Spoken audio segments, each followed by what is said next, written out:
Hi lovelies and welcome back to my channel. Today I want to show you 3 Game of Thrones inspired hairstyles, and I'll show you how to blend in extensions with shorter hair. If you like this tutorial, please don't forget to give it a thumbs up and to subscribe to my channel. That would really mean a lot to me. Let's go ahead and begin. I like to do a couple of Khaleesi inspired hairstyles. I don't think you need extensions or long hair to rock this look. I definitely think you can do without. But I also figured that I have actually never showed you guys how I use my extensions, and if you follow me on Instagram then you've probably seen me wear them a couple of times. So I thought, what better time than now to show you. I've already curled my hair with a curling wand and also curled the extensions yesterday. I curled both my own hair and the extensions in the direction away from my face so they would blend together easier. And on my own hair I started at the bottom and worked my way up. Not only is that in line with the look that we want, but also it's going to be much easier to blend my shorter hair with the long extensions. These are Glam Time extensions in honey blonde, I believe. I don't remember the number, but it's light honey blonde and it's a perfect match to my hair. From the bottom I like to start with my 2 clip wefts because the 3 clip wefts tend to be a little bit too big for my hairline, and I like to merge them together first and then clip them on my head as one, and then I go a little bit higher with the 3 clip wefts and the 4 clip wefts. Generally, the lower you can clip them all in on your head, the better, because that will leave more hair to cover the extensions, and when you do the braiding on the top, it will be easier to do without the clips showing through. So for longer hair, if you just want to add a little bit volume at the bottom, you should have absolutely no problems whatsoever.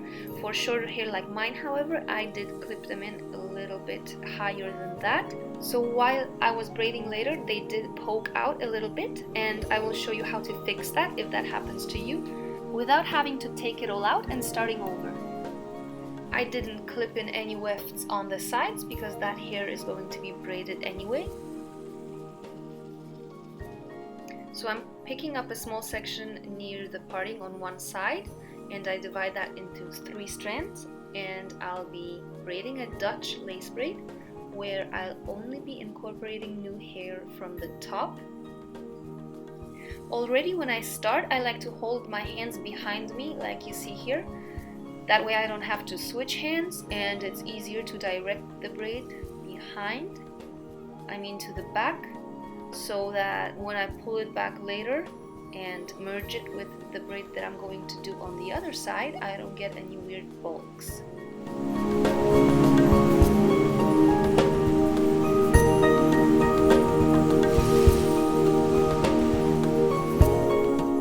So when I'm incorporating hair from the top into the braid, I try to pick up the sections so that the extensions from below don't show. But anywhere that happens, I will fix later. Once I reach the middle, I secure the braid with an elastic or a clip.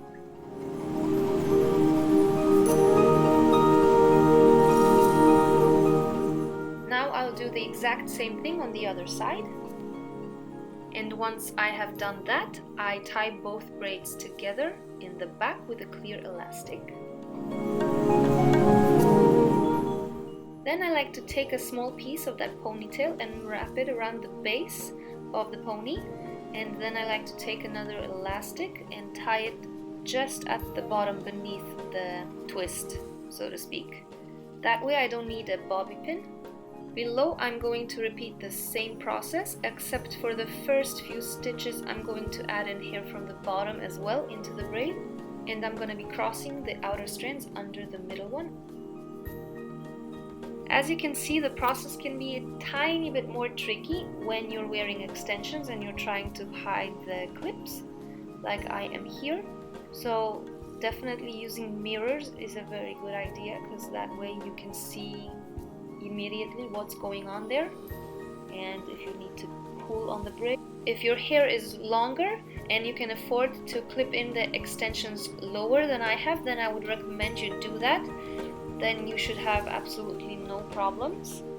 However, for us shorties, if we really want the hair to blend in nicely with our own hair and we have to clip in the extensions a little bit higher, then we might need to tweak a little bit along the process. But that's okay. It will also depend on your hair density and thickness. So if you have thicker hair, you can afford to clip them in higher. For us with finer hair, we do need more hair on top of our head to cover the extensions. So if you test it a little, you will find your sweet spot. After I finish the same thing on the other side, I merge both braids with the ponytail above into one new ponytail. And now I go back and I pull out the braids to make them fuller, for one thing, and the other to hide any clips that might be showing through. As for the shorter hair sticking from underneath or from the sides, I suggest taking your own hair with a piece of the extensions and curl it together on the curling wand. That will help those sections merge together and blend. So this is the finished look, and I hope you like it.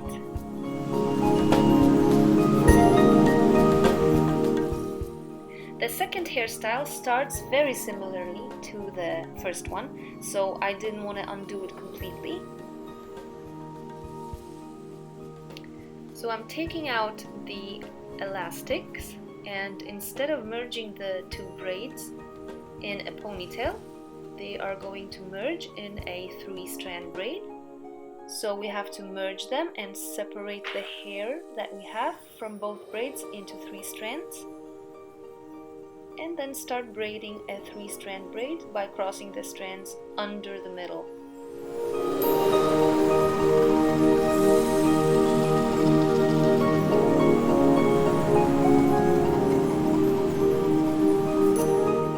Once I reach the bottom, I go in and pull the braid apart a little bit before tying it off with a clear elastic.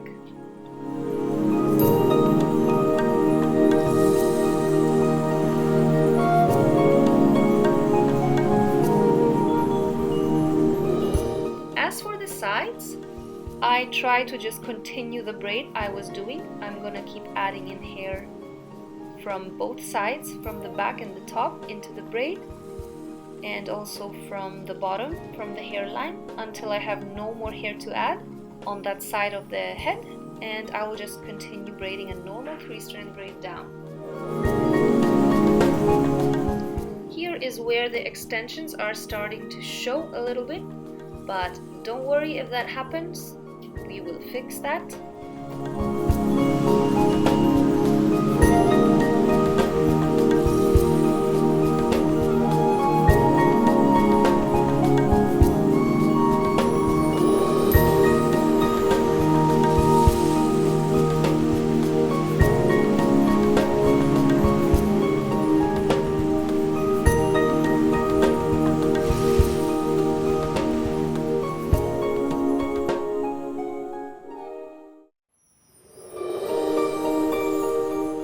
Before you do the exact same thing on the other side, make sure to leave out a thin strand of hair out of the braids.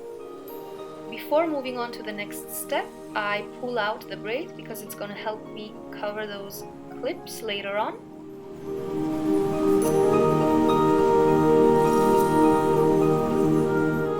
So now I'm going to take that thin strand that I previously left out, and I'm going to poke my fingers through the braid in one of the holes, and I'm gonna pull that strand through, and I'll do the same thing on the other side, and I'll repeat that a couple of times further down. This is going to stitch the 2 braids together and make an illusion of one big multi-strand braid.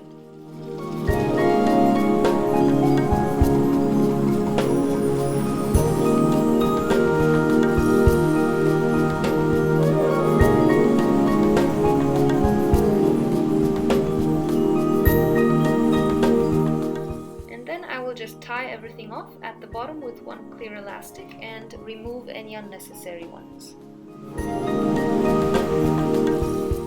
Now I will tug on the outer edges of the braids, and now I will sort of lift the braid over the extensions that I see need to be covered, and I'm gonna use bobby pins to pin that into place.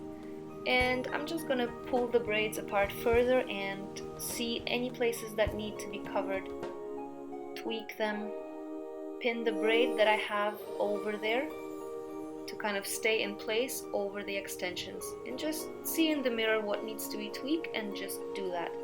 Put the finishing touches.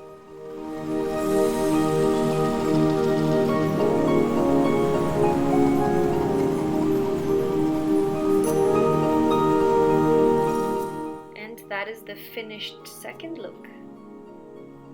Just to back up my word about not needing extensions, here I was inspired by the same hairstyle, and because I wasn't hiding any clips, I had freedom to make this look a bit tighter and cleaner. For the third hairstyle, we're going to do simple rope braids. I'm going to pick up a section close to the parting on the top of my head, divide it into 2 strands, and then cross the lower strand over the top one. And then I will twist the strand that I crossed over in the opposite direction. So if I twist away from my face, then I will twist the twist alone in the direction towards my face. I will be adding in new hair only to the bottom strand when I'm twisting. However, I will pick up hair from the top, from the parting, as well as a little bit from below. Once I reach the back, I will stop adding in new hair and just twist the strands over each other while I continue to twist the strands separately in the opposite direction as the one I cross them over in. That will keep them from unraveling. At the end, I decided to add a 1-clip weft on each side to blend better with my shorter hair on the sides that I left out. And of course, I curled my own hair with the extensions. And this is the finished look. Thank you so much for spending some time with me. I hope you liked this tutorial. If so, please give it a thumbs up and don't forget to subscribe if you haven't already. And I'll see you in my next video. Bye!